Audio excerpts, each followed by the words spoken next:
Hello guys! Hello Taurus! Welcome dito sa aking channel, Kapalaran 888 Taurus. Alamin natin kung anong messages, vibration, gabay, energy para sa lahat ng Taurus ito. So, money, career, financial reading ngayong March 2024. So, third month na tayo ng 2024. Wow! Same din sa sa Capricorn is may travel.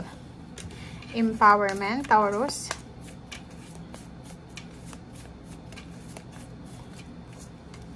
Okay, dreams. Wow. And new beginnings. Ang galing, Taurus.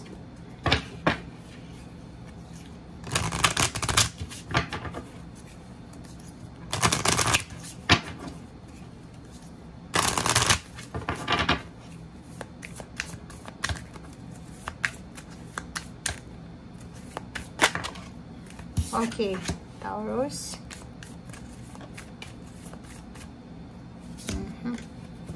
Okay guys, tingnan natin kung ano tong mga baraha mo. Okay, new beginnings, dreams, travel, empowerment.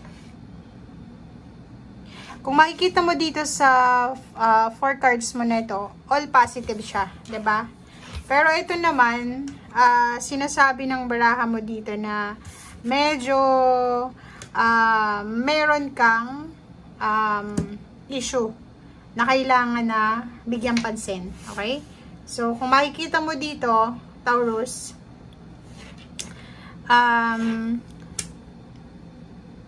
if for example, kasi itong all tied up is parang nakagapos ka, nakabandage ka sa mga problema pinansyal. Okay? Mag-comment ka sa comment section if resonated ka dito.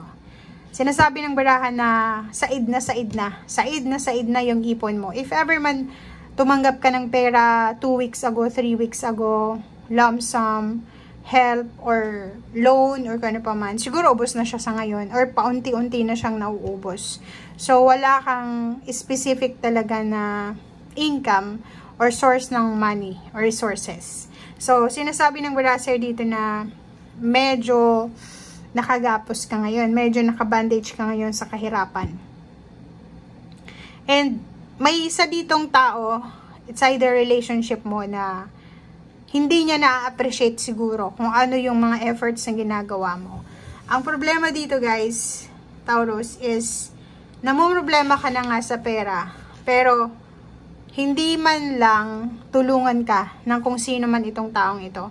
Ang nakikita natin dito is relationship mo yan. Pwedeng asawa mo, kalibin partner, girlfriend or boyfriend. Parang ganun. Hindi niya masyadong na-appreciate yung efforts mo, or nakikita niya na said na yung pera nyo, tapos marami pa siyang hinihingi sa'yo na regalo or ganito ganyan. So, hindi niya maintindihan na walang-wala ka ng pera.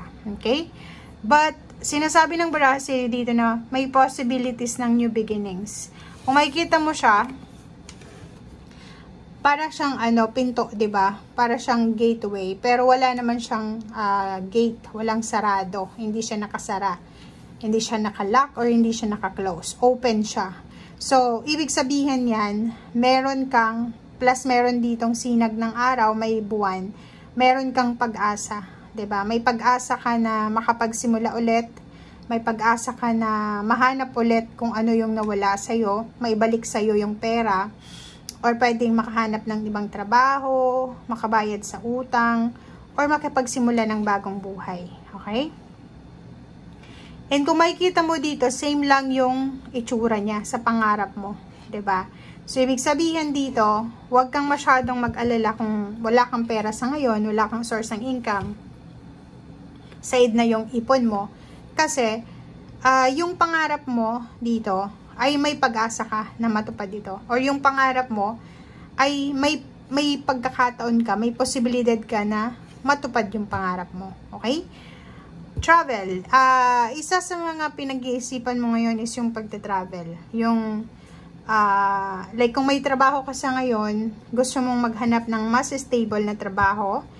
If negosyo naman yan, parang gusto mong isara yung negosyo, magnegosyo ng another negosyo, or pwedeng maging employed na lang, parang ganon. Yung iba naman sa inyo dito is salary increase, or pwedeng change ng career, advancement ng career, change ng position, or kung ano man na empowerment siya, na pwedeng mabago yung status mo sa buhay. Okay.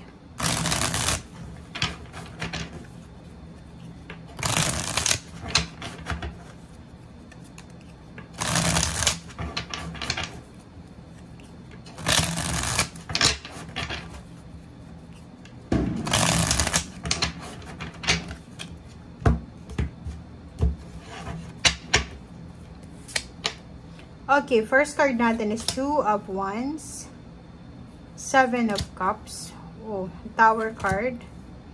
Oh, so, diba? So, kung makikita mo dito, it's a manifestation to na if ever man nasa tower moment ka, na feeling mo, wala, stagnant na lahat, bumagsak yung foundation mo, bumagsak yung pangarap mo, nandito sa Empress yung pag-asa mo. Diba? Yung pag-asa, yung new beginnings. Kasi parang, ang Empress kasi is parang Zero the Fool din yan. Parang ang Empress is combination of Zero the Fool, the Hermit. Diba? Na kailangan mong alagaan ang sarili mo, kailangan mong alagaan kung ano yung puhunan mo. Diba? So, para makapagsimula ka ulit, magsimula ka kung nasaan ka man sa ngayon. Diba? Kung anong level or estado ng buhay mo sa ngayon, dun ka magsimula. Gamitin mo yung mga pagbagsak mo sa buhay as inspiration.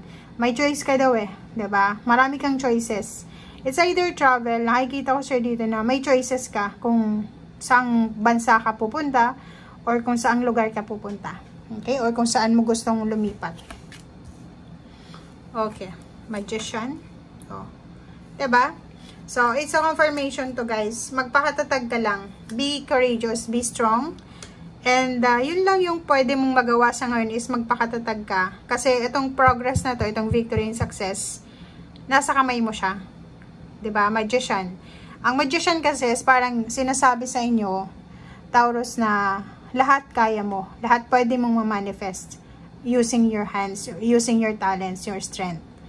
Pero kung mismong ikaw na yung magiging negative, na mawawalan ka ng pag-asa. Wala nang pag-asa talaga yon.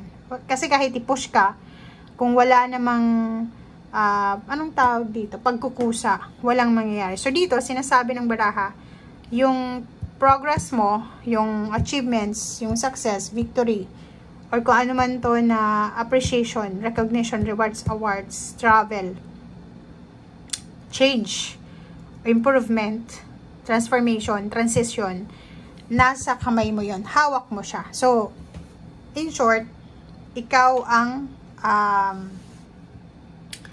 ikaw mismo ang magpapayaman sa sarili mo, ikaw mismo yung mag-aalis sa'yo sa sitwasyon ng utang, problema sa pera, pagbagsak ng negosyo, or kung ano man ito. Okay? So, thank you guys and see you again. Bye!